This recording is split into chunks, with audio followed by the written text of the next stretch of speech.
Siamo al parco di Via De Curtis a Sant'Anna con il presidente del Consiglio Comunale Laura Rogora e il consigliere delegato al Verde e all'Ecologia Orazio Tallarida, un'occasione speciale perché prende sempre più forma il Parco dei Nuovi Nati.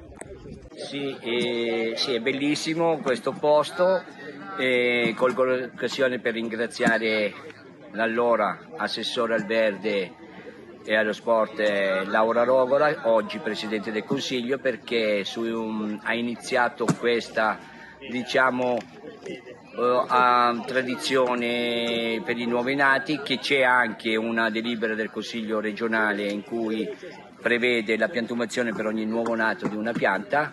Ecco, qui sono felice e contento perché abbiamo messo a dimora 50 piante, 3 piante simboliche per ogni anno, perché sapete, nell'anno 2019-2021 sono nati 1300 e passa bambini.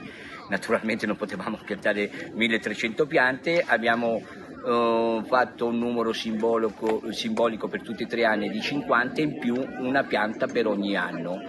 Le piante sono di vario genere e si parla dall'olmo bianco, nero, alfaggio, ecco, tante piante che diventeranno piante, perché adesso sono piantine come i bimbi sono nati, queste piante sono nate adesso e che cresceranno e diventeranno grandi come i bimbi. Ecco, ne approfitto e lascio la parola a colei che ha iniziato questo tipo di attività. Ecco, Presidente. Grazie Orazio, ovviamente sono felicissima che questa iniziativa sia stata portata avanti, ringrazio Orazio perché si è fatto in 1000 per poterla portare avanti, quindi oggi con anche l'afflusso di tutte le famiglie abbiamo dato di nuovo dopo il Covid una spinta affinché poi questo parco si trasformi e faremo dei lavori come già preannunciato, per cui direi che oggi